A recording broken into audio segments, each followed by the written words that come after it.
Hey everyone, Felipe here. Welcome to another Tower of Saviors card review video.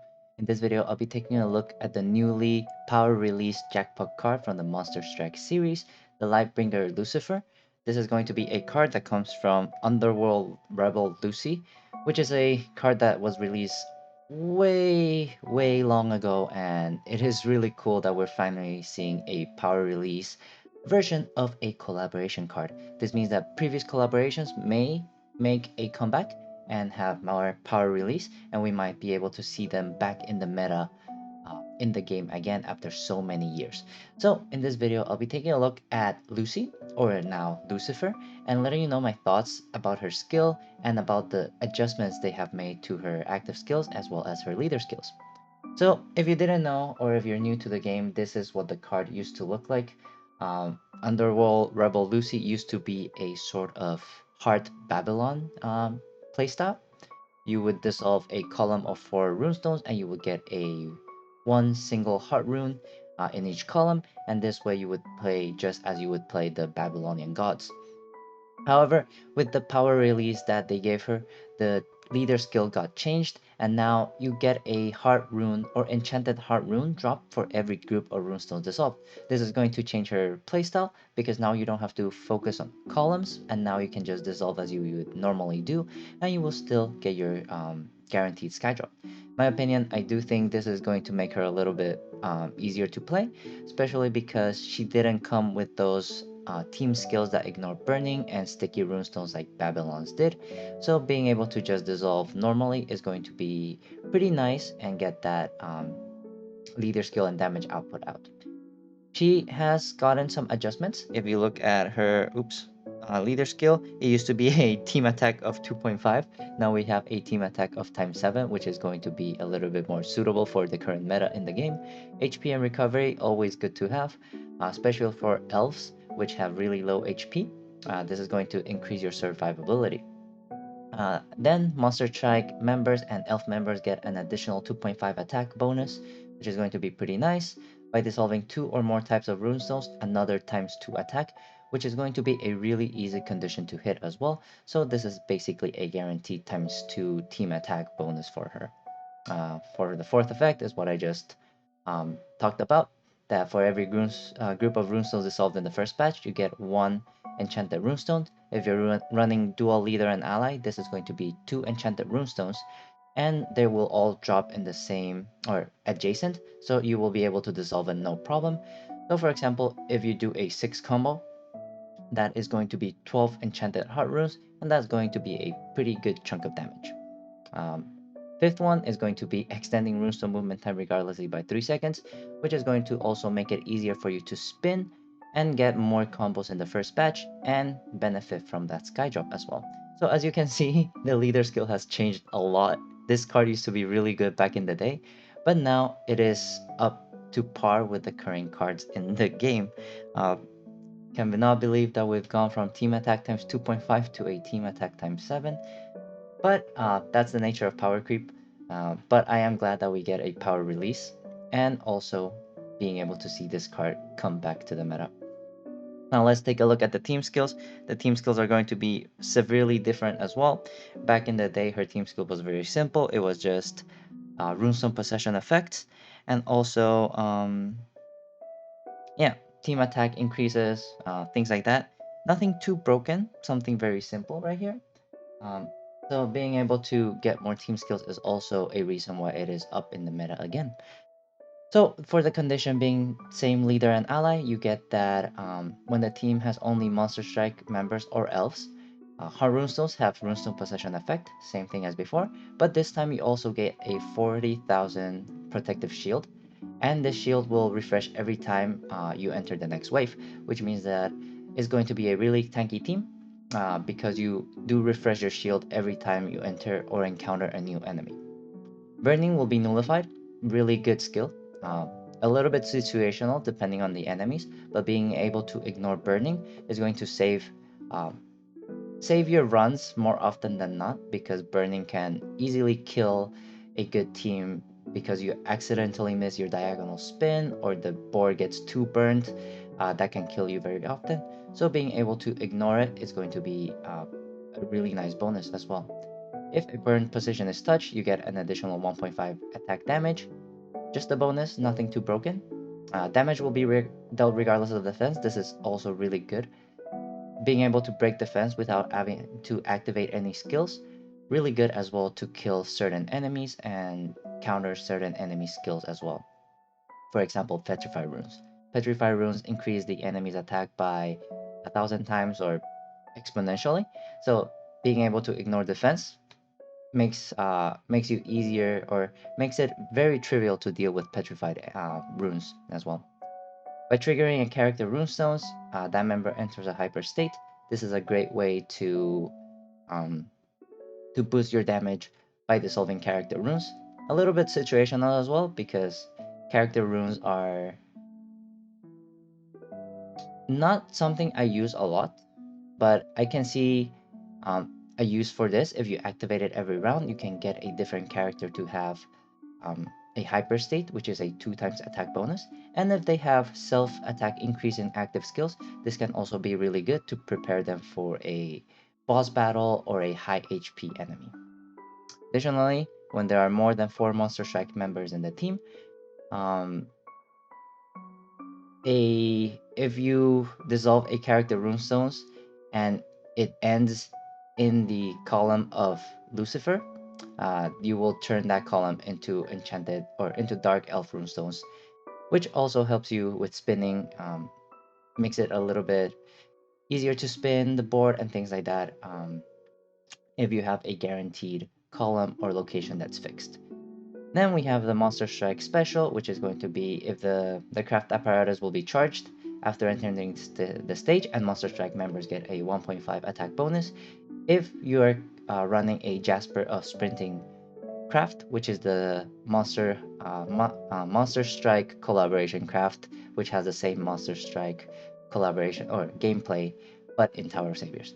So this is going to be really nice. That 1.5 attack increase for Monster Strike members is also going to be really nice.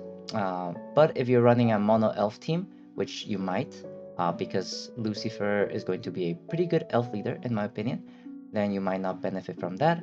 But the Monster Strike members, with all the power release, some of them got really good utility, so it is also definitely worth running in the team. So overall, looking at old Lucy and new Lucifer right now, you can pretty clearly see the difference is day and night, basically. The leader skill has improved a lot, and I am glad to see that, because this brings a card that was almost forgotten and not really used as a leader anymore.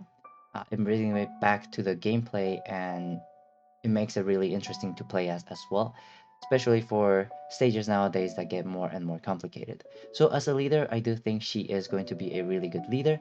She does have some good utility and shield breaking potential in her team skills, as well as her in her team skills, and she has a good damage output with her leader skills as well as her team skills. But yeah, now let's take a look at the active skill. This is going to be a CD7 active skill, and this is the active skill in the past. It used to be a CD12 skill, which will convert all runestones into dark and hard runes of fixed positions in this way. And I think that is remaining um, that remains the same, except now Lucifer has a bunch more utility in her active skill. And now it is CD7, which is going to be really fast and more relevant to the game nowadays. So for phase 1, you explode all runestones to generate um, these enchanted runestones of fixed numbers and fixed positions, instead of just turning them, which means that you can also get rid of board debuffs this way. Additionally, everything else is going to be extra now. Each member launches an extra attack. Pretty good. Pretty good bonus. You get bonus damage from each member launching attacks. And if you have a self-attack increasing member or a burst card, this can also help you kill enemies with high HP by giving those burst options an extra attack. Damage will be dealt regardless of fixed combo shield. Really good. Ignoring shields is a really good utility to have in your teams, so not much to say there. And when the character launches the character Lucifer launches one more extra attack as much as 1.3, the total attack of elves and monster strike member in the team to all enemies. So this is going to be a um, pseudo novelist effect where she absorbs the attack of other members, except she's not absorbing them, she's just taking that attack and making it her own, which means that she will be launching a really powerful attack, but the other members can still launch extra attacks even if those members have extra burst options as well. However, if you have phase 2, this is going to activate basically at a CD9. Um, but I do think the weight is a little bit, the extra 2 turns of weight is going to be worth as well. Because you do get rid of every single board debuff because you are restoring runestones to normal state. You are also breaking initial shield. And the the extra attack that Lucifer is going to launch is going to be 3 times the total attack of your elf and monster strike members in the team, which is going to be an insane amount of damage. And this is going to break a lot of shields and kill enemies in one shot. So definitely worth waiting the extra 2 rounds after the CD becomes 0. Um, However, if you do need a quick damage option, you can activate it at CD7, but I would recommend for you to wait for CD9. If you look at this active skill and the past one, definitely understand why I'm glad that she got power released, because this active skill not only is a strict upgrade, it also has a bunch of utility. You can break fixed combo shield and initial combo shield, which are it's really good things to have in an active skill. Additionally, you have a lot of damage increase by giving extra attacks to your members, and also increasing Lucifer's attack for 1 round, and also allowing her to launch an extra attack, which will most likely kill out a lot of enemies without an issue. So in my opinion, I do think Lucifer has a really good power release, and honestly, I do think that every single power release should be like this, where you get a card that has been forgotten, and you upgrade it so that it sees a lot of play in the current meta. And even with this active skill, I do believe that I will probably put Lucifer in my elf teams in the future, because being able to break these shields, it is very beneficial to your teams and very valuable as well. So Madhead not only brought Lucifer back into the game, but it also gave it potential to be used in the future. Um, Once the damage output becomes a little bit less relevant and power creeps this card, I do think she can still be used as a member card because her active skill is pretty good, especially for dark teams, with her fixed number of dark and heart runes on the board. But yeah, all in all, I am really happy with this power release series. I do think Lucy is going to be a really good leader, and her active skill is really good as well. Would I recommend for you to pull her after 30, because she is guaranteed at 30 pulls? I think 30 pulls is going to be less than the usual 35. However, keep in mind that Lunar New Year is coming up in less than 2 weeks, and Madhead might have a small surprise for us that we don't know yet for that. Maybe a new black gold card, maybe not. So I would recommend for you to wait for the news about Lunar New Year events before spending your diamonds for it.